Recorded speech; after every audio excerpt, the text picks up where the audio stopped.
അത്തരത്തിലുള്ള മുസ്ലിയാക്കന്മാരെ കൊണ്ടുവന്നുകൊണ്ട് അവരോട് തന്നെ സമ്മതിപ്പിച്ചില്ലേ? അൽഹംദുലില്ലാഹ്, ആവർത്തിച്ച് അല്ലാഹു ഒരു സ്തുതി നൽകുകയാണ്.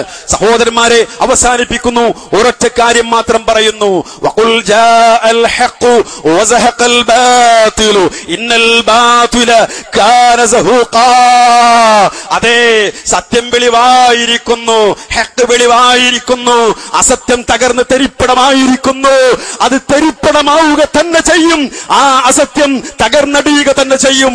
അറിയുമോ പ്രിയമുള്ളവരെ, നിങ്ങൾക്ക് ഈ കേരള മണ്ണിൽ പൂർവ്വകാല മുജാഹിദ് പണ്ഡിതന്മാർ ഓടി നടന്നുകൊണ്ട് ഈ ജാതി മൗലിദിലെ, ഈ ജാതി മാലകളിലെ വിഷലിപ്തമായ വരികള്, ശിർക്കൻ വരികള്, കള്ളക്കഥകള്, അതുപോലെ കാര്യങ്ങൾ വിശദീകരിച്ചപ്പോ ഏൽക്കേണ്ടി വന്നവർക്ക് കൂവിളികള്, ഏൽക്കേണ്ടി വന്നവർക്ക് ഏറെ, ഏൽക്കേണ്ടി വന്നവർക്ക് പരിഹാസം.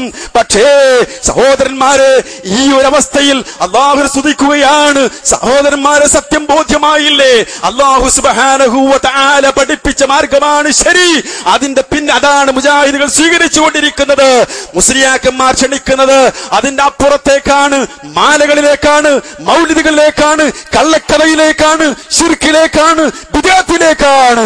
അതുകൊണ്ട് തന്നെ ഒന്നുകൂടെ ഓർക്കുക, മുജാഹിദ് പ്രസ്ഥാനത്തിന്റെ ഇന്ന് ജീവിച്ചിരിക്കുന്നവരും മരണപ്പെട്ടു പോയവരുമായ മഹാന്മാരായ പ്രായമുള്ള പണ്ഡിതന്മാർ, ആ പണ്ഡിതന്മാർ ഈ സമൂഹത്തോട് പറഞ്ഞതിന്റെ പേരിൽ എന്തെല്ലാം അനുഭവിക്കേണ്ടി വന്നു അവർക്കെന്നറിയോ?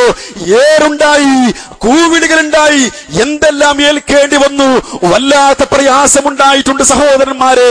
ഒരു സ്ഥലത്ത് പ്രസംഗിക്കാൻ ചെന്നാൽ പൂർവികരായ നമ്മുടെ പണ്ഡിതന്മാർക്ക് സുരക്ഷിതമായി പോവാനുള്ള അവസ്ഥ ഉണ്ടായില്ല. സ്റ്റേജ് കയ്യേറ്റം ചെയ്യപ്പെട്ടു. എന്തിനെന്നറിയാമോ? ഈ അലവി സഖാഫിയെ സമ്മതിച്ച ആ സബീനെ ഒഴിവാക്കണേ എന്ന് പറഞ്ഞതിന്, അതുപോലെ മാലമൗലിദിനെ ഒഴിവാക്കണേ എന്ന് പറഞ്ഞതിന് ഇപ്പോഴെങ്കിലും ബോധ്യമായില്ലേ? മുജാഹിദ് പ്രസ്ഥാനം ഖൈറിലേക്കാണ് നയിക്കുന്നത്, നന്മയിലേക്കാണ് നയിക്കുന്നത്, തൗഹീദിലേക്കാണ് ക്ഷണിക്കുന്നത്, സുന്നത്തിലേക്കാണ് ക്ഷണിക്കുന്നത് എന്ന്. അതുകൊണ്ട് സഹോദരന്മാരെ, ആ കാര്യം നിങ്ങൾ മനസ്സിലാക്കുകയും ഈ പ്രസ്ഥാനത്തിന് വേണ്ടി പ്രവർത്തിക്കാൻ തയ്യാറാവുകയും ചെയ്യുക. പ്രസ്ഥാനത്തിന് വേണ്ടി എന്ന് പറഞ്ഞാൽ പ്രസ്ഥാനത്തെ ശക്തിപ്പെടുത്താനല്ല ഉദ്ദേശിക്കുന്നത്. ഈ പ്രസ്ഥാനം മുന്നോട്ട് വെക്കുന്ന ആശയാദർശം അത് ഈ പണ്ഡിതന്മാരുടെ വകയല്ല, അവിടെ നേതാക്കന്മാരുടെ വകയല്ല, മറിച്ച് അല്ലാഹു സുബ്ഹാനഹു വ തആല വിശുദ്ധ ഖുർആൻ, പ്രവാചകന്റെ തിരുചര്യ, അതിലേക്കാണ് മുജാഹിദുകൾ ക്ഷണിച്ചുകൊണ്ടിരിക്കുന്നത്. മരണം വരെ ആ മാർഗമാണ് സ്വീകരിക്കേണ്ടത്. ശിർക്ക് ചെയ്തു പോകരുത്, ശിർക്ക് ചെയ്തു പോകരുത്, ബിദ്അത്ത് ചെയ്യരുത്. അഥവാ ചെയ്തു പോയിട്ടുണ്ടെങ്കിൽ തൗബ ചെയ്യുക, തൗബ ചെയ്യുക. അതായിരുന്നല്ലോ ഇവിടുത്തെ മറ്റൊരു വിഷയം.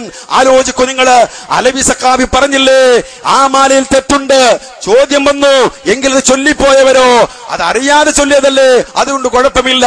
ഞങ്ങൾ അഡീഷണൽ ആയിട്ട് ചോദിക്കുന്നു, അങ്ങനെ അറിയാതെ ചൊല്ലിപ്പോയ കുറെ വല്യമ്മമാരും വല്ലിപ്പമാരും സഹോദരന്മാരും സഹോദരിമാരും ഭാര്യമാരും ഭർത്താക്കന്മാരും ഈ വല്ലപ്പുഴയിൽ എന്നല്ല, അതുപോലെ പല പ്രദേശങ്ങളിലും കേരള മണ്ണിലുണ്ട്.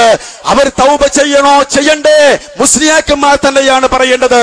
അവർ തൗബ ചെയ്യേണ്ടതുണ്ട്. കാരണം ആ നിലക്കുള്ള കള്ളക്കഥകളാ ചൊല്ലിയത്, ശിർക്കിന്റെ വരികളാ ചൊല്ലിപ്പോയത്. എങ്കിൽ അവർ തൗബ ചെയ്യണമെന്ന് പറഞ്ഞാൽ എന്താണ് ഇതിൽ അപാകത? അതുകൊണ്ട് സഹോദരന്മാരെ, കാര്യം നിങ്ങൾക്ക് മനസ്സിലായല്ലോ. സത്യത്തിന് കൂടെ നിൽക്കാൻ തയ്യാറാവുക. ആര് എതിരായാലും എന്ത് പ്രശ്നങ്ങൾ ഉണ്ടായാലും റഹ്മാനായ റബ്ബിന്റെ തുണയുണ്ടാകും. ഖലീലുല്ലാഹി ഇബ്രാഹിം അലൈഹിസ്സലാത്തു വസ്സലാമിനെ അഗ്നികുണ്ഡാരത്തിലേക്ക് വലിച്ചെറിഞ്ഞപ്പോ അല്ലാഹു സുബ്ഹാനഹു വ തആല ഒരു രോമത്തിന് പോലും കരിച്ചില്ലാതെ രക്ഷപ്പെടുത്തിയെങ്കിൽ ആ റബ്ബുണ്ട് നമ്മുടെ കൂടെ.